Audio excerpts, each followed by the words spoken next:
माना वृंदावनः लतास्तरूणः वक्षते वनोदेशे पदानि परमात्मनः। एवं कृष्णं पृच्छमानः वृंदावनं लता स्तरूणा वक्षतः वनोदेशे पदानि परमात्मनः। इस प्रकार लीला करते करते गोपियां वृंदावन के वृक्ष और लता आदि से श्री कृष्ण का पता पूछने लगी हैं और पूछ रही हैं। और पता पूछते पूछते उन्होंने क्या देखा, एक स्थान पर भगवान के श्री चरण कमल देखे। और चरण कमल कैसे पहचाने, उन्होंने देखा कि उदार शिरोमणि नंदनंदन श्याम सुंदर के चरण हैं। पहचान क्या है, ध्वजा कमल ब्रज अंकुश अर्जुन आदि के चिन्ह स्पष्ट दिख रहे हैं। वास्तव में वृक्षों से लताओं से पताओं से पूछने का आध्यात्मिक अर्थ क्या है।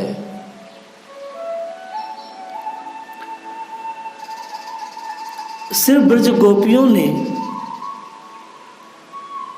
मानव जीवन में पर्यावरण का क्या महत्व है, वृक्षों का मनुष्य के जीवन में क्या महत्व है, संपूर्ण मानव जाति के लिए क्या महत्व है, इसको दर्शाया है।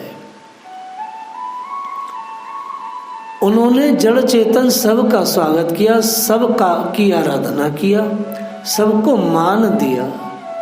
श्री कृष्ण अन्वेषण में ऐसा नहीं कि वो श्री कृष्ण का चित्रपट लेके बैठ गई और वह उनको भज रही है, नहीं, उन्होंने श्री कृष्ण अन्वेषण में सभी का सहयोग लिया।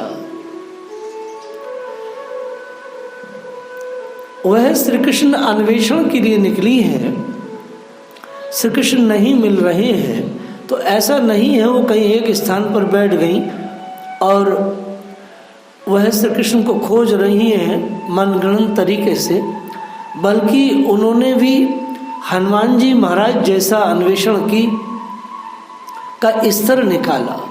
श्री हनुमंत लाल जब लंका में गए, वाल्मीकि रामायण में वर्णन आता है, जब श्री किशोरी जी नहीं मिली तो उन्होंने तारों से, चंद्र से, खगोल से, सबसे पूछा श्री किशोरी जी का पता कि वो कहाँ हैं, आप मेरी सहायता करें। यहाँ भी श्री गोपियाँ हनुमान जी की तरह, वहाँ तो हनुमान जी श्री किशोरी जी का अन्वेषण करने गए हैं और यहाँ गोपियाँ भगवान का अन्वेषण कर रही हैं। श्री भगवान के अन्वेषण के लिए ये नहीं है कि आप सबका निरादर करके ये सोचें, या गीता जी का वो श्लोक कहें कि भगवान ने कहा है जो पितरों को पूजता है, पितृलोक में जो पेड़ पौधों को पूजता है, उसमें ये पेड़ पौधों को पूजने की बात नहीं है। जैसे हम गहवर कितनी बड़ी सेवा करते हैं लतान पतान की, तो ये पेड़ पौधों का पूजन नहीं कर रहे हैं। वासुदेव सर्वमति से महात्मा सुदुर्लभा, एक तो ये चीज़ है, दूसरा गहवर है, तीसरा विराट श्री कृष्ण के शरीर की ही सेवा है। पर्यावरण के रक्षण के लिए भगवान ने वनों का ये इतना बड़ा मार्जन किया है, वनों को लगाया है, उसके संरक्षण के लिए भी ये सब कार्य है।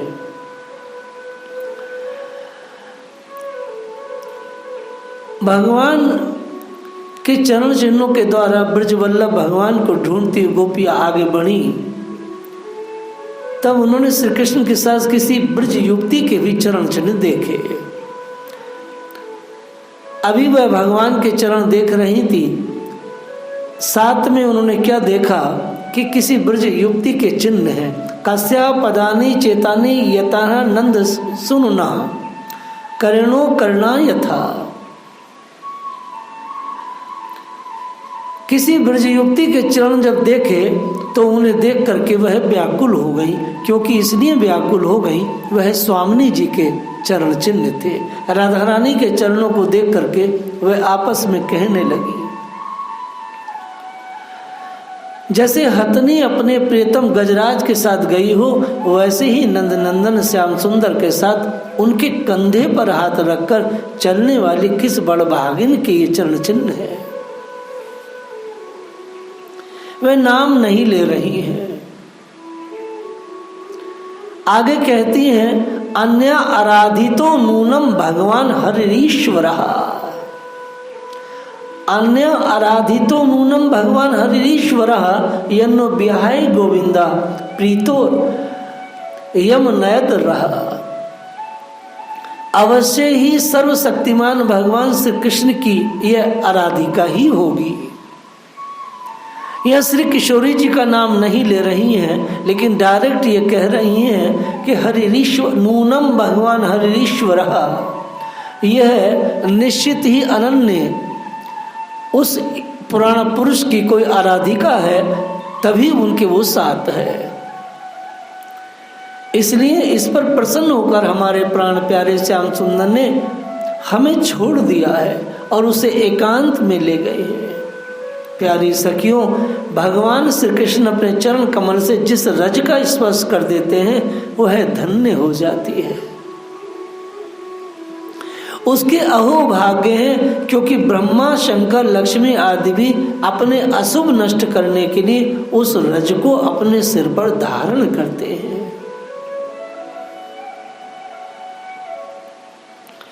अरे सखी, चाहे कुछ भी हो, यह है जो सखी हमारे सर्वस्व श्री कृष्ण को एकांत में ले जाकर अकेले ही उनका अधर सुधा रस पी रही है। इस गोपी के उभरे हुए चरण चिन्ह तो हमारे हृदय में बड़ा ही क्षोभ उत्पन्न कर रहे हैं।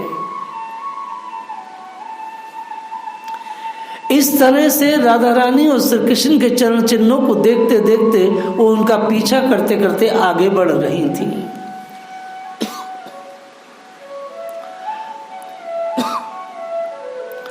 आगे जाते जाते उन्होंने क्या देखा कि आगे चलकर के राधा रानी के जो चरण हैं वो दिखाई देना बंद हो गए।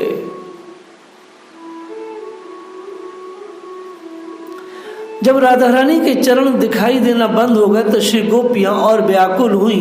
तो एक गोपी ने बहुत ही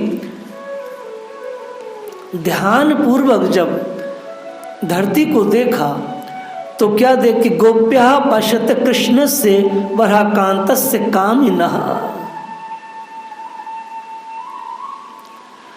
यहां देखो प्यारे श्री कृष्ण के चरण चिन्ह अधिक गहरे बालू में धसे हुए हैं। इससे सूचित होता है यहाँ वे किसी भारी वस्तु को उठाकर चले हैं, उसी के बोझ से उनके पैर जमीन में धस गए। सकी हो न हो यहाँ उस कामी ने अपनी प्रीतमा को अवश्य कंधे पर धारण किया है। देखो देखो यहाँ प्रेम परम प्रेमी ब्रज वल्लभ ने फूल चुनने के लिए अपने प्रेयसी को नीचे उतार दिया। यहाँ परम प्रियतम श्री कृष्ण ने अपनी प्रेयसी के लिए फूल चुने हैं। दूसरी सखी कहती है, कैसे पता चला? देख देख सखी, उचक उचक कर फूल तोड़े हैं तो पंजों के निशान तो हैं, एड़ी का पता नहीं है। ताम कामन्या कामिना कृतम। श्री कृष्ण ने कामी पुरुष के समान यहाँ अपने प्रेयसी के केस संवारे हैं। देखो अपने चुने हुए फूलों को प्रेयसी की चोटी में गूंदने के लिए वह अवश्य यहाँ बैठे हैं। वास्तव में भगवान ने यहाँ पर वह सब लीला कामी पुरुष की जो व्यवस्था है उसको दर्शाया है। चूंकि आत्मरामो अखंडिता, भगवान श्री कृष्ण आत्माराम है, वे अपने आप में ही संतुष्ट पूर्ण है। जब वे अखंड हैं तो उनमें दूसरा कोई है ही नहीं, तब उनमें काम की कल्पना कैसे की जा सकती है। फिर भी उन्होंने कामियों की दीनता और स्त्री परवशता और स्त्रियों की कुटिलता दिखलाते हुए यहाँ उस गोपी के साथ एकांत में क्रीड़ा की थी। यह खेल रचा था।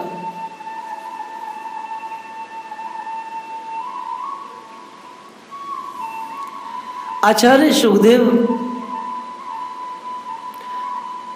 कथा वर्णन कर रहे हैं। इस प्रकार गोपियां मतवाली सी होकर सुध बुध खो करके भगवान श्री कृष्ण के चरण चिन्हों को देखती देखती वन में भटक रही है। इधर राधा रानी को लेकर के जब भगवान वन में प्रवेश कर रहे हैं तो श्री किशोरी जी ने भगवान की इच्छा से ही कुछ थोड़ा सा मान किया। मान करते हुए बोलती हैं कि हे प्रीतम, अब मुझसे चला नहीं जा रहा है, कृपया आप मुझे कंधे पर ले लें। भगवान ने अपना कंधा आगे किया और कंधा आगे करते ही भगवान अदृश्य हो गए।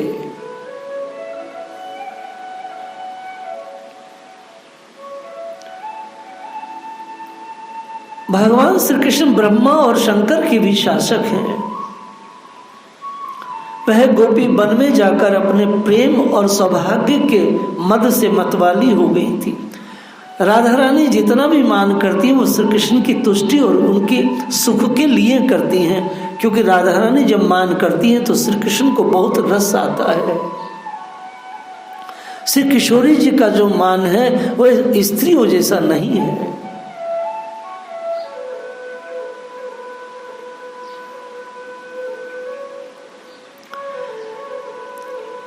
इस कथा को बहुत ही ढंग से सुनना चाहिए। जैसे ही भगवान अंतर्ध्यान हुए, हा नाथ रमण पृष्ठे क्वासी क्वासी महाभुजा, श्री किशोरी जी रोने लगी, पछताने लगी। हा नाथ, हा रमण, हा पृष्ठ, हा महाभुज, तुम कहाँ हो, कहाँ हो? मेरे सखा, मैं तुम्हारी दीनहीन दासी हूं, शीघ्र ही मुझे अपने सानिध्य का अनुभव कराओ, मुझे दर्शन दो। श्री गोपियां भगवान के चरण चिन्हों के सहारे उस स्थान पर पहुंची जहां श्री किशोरी जी मूर्छित होकर पड़ी थी, दुखी थी। प्रियतम उन्हें वहां वियोग में छोड़ करके निकल गए थे।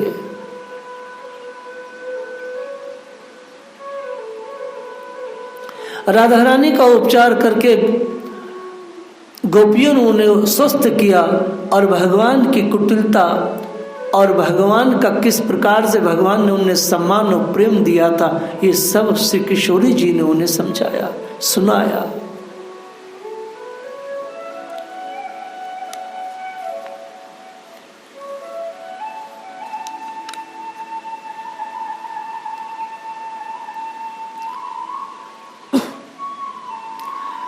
गोपी गीत में 4 श्लोकों में गोपियों ने भगवान के चरणों का वर्णन किया है।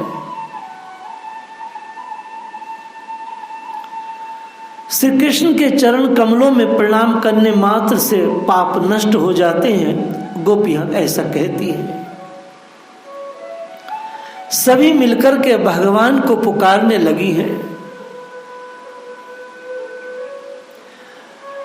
गोपियां कहती हैं,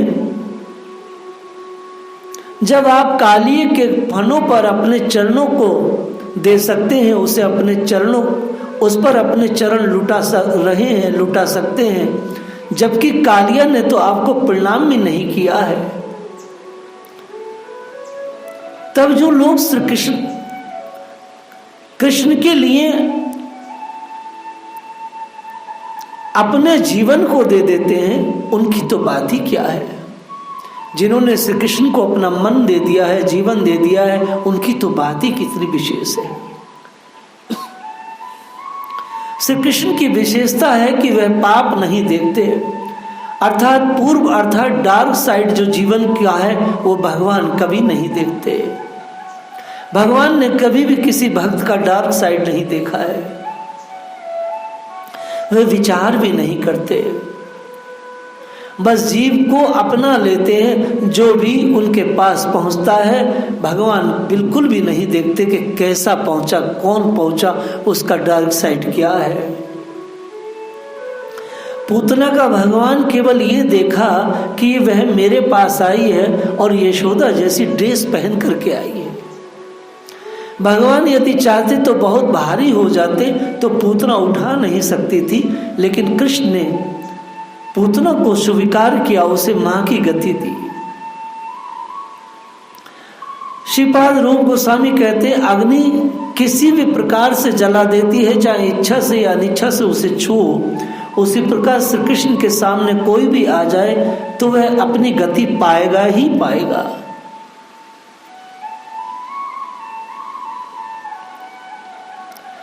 कभी कभी बहुत उच्च कोटि के जो वैष्णव हैं, आचार्यगण यह सोचते हैं कि भगवान खल पापी तापी को कैसे अपना लेते हैं।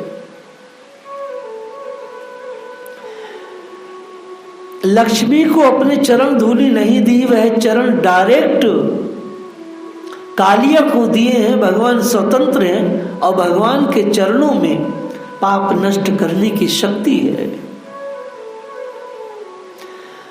जीव के जीवन में कोई पाप रह ही नहीं सकता है, ये भगवान के श्री चरणों की विलक्षणता है।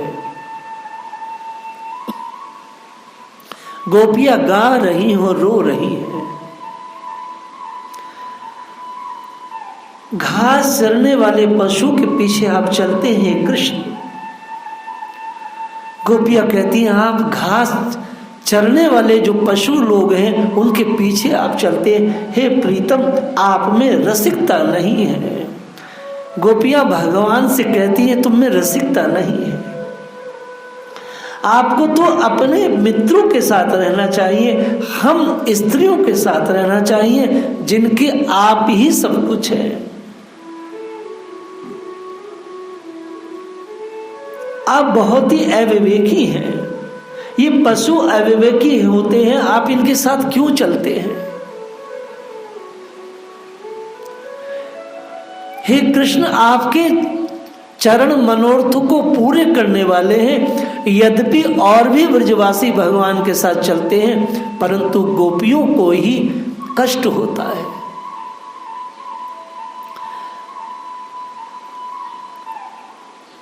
श्री कृष्ण को कष्ट हो रहा होगा वन में, और सारे दिन गोपियों का यही चिंता रहती है कि श्री कृष्ण वन में दुखी होंगे और उन पशुओं के पीछे वो क्या कर रहे हैं। वास्तव में देखा जाए तो सारा ब्रज ही श्री कृष्ण का रंगमंच है।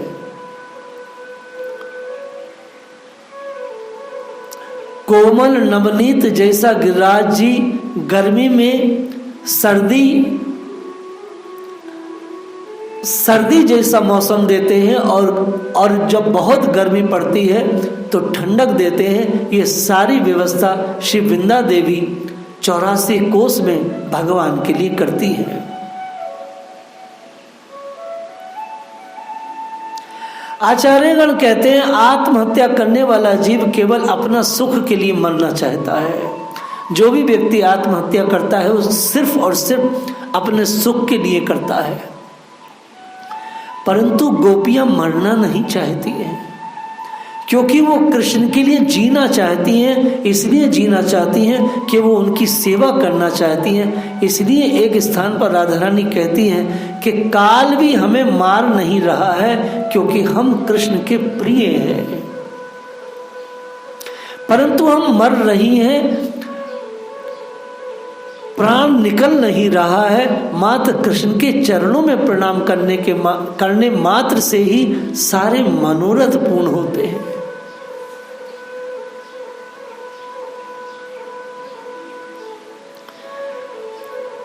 भगवान जब ब्रज में गाय चराने के लिए जाते थे तो ब्रजवासी बालक रोज देखते थे कि ब्रह्मा शिव इत्यादि आकर के उनके चरणों में बंधन करते थे।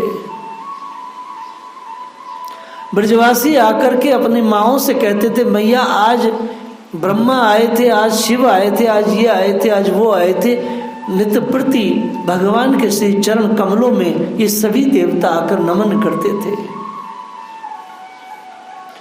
आज संसार में कितना विचित्र है, पाप कितना बढ़ गया है और पाप में कितनी उदारता है समाज के लोगों में। कि अखबारों का प्रातःकाल जो वितरण होता है कितनी उदारता के साथ, जो कभी छुट्टी नहीं करता है, और बड़े प्रेम से बड़े बड़े लोग मैंने देखा है उसका पाठ करते हैं और अपने को बड़ा स्वस्थ फील करते हैं कि भाई अखबार का पाठ हो गया। भगवान को न समझने के लिए और भगवान को भूलने के लिए सभी प्रकार की सामग्री बाजार में प्रचलित है और कागज के मूल्य पर वितरण होता है सरकारी स्तर पर।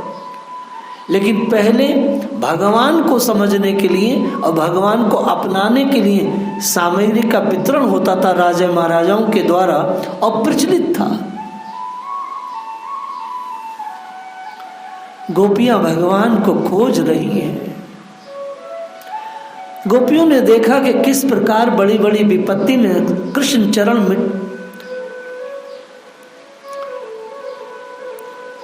कृष्ण चरण को ब्रजवासियों ने अपना अवलंबन बनाया। श्री गोपियों को याद आया कि किस प्रकार से भगवान ने बहुत बड़ी विपत्ति में, इंद्र ने जब वर्षा और पत्थर बरसाए थे तो भगवान ने गिरिराज लीला को किया था। 7 दिन तक बिना खाए पिए बिना निंद्रा के भगवान खड़े रहे।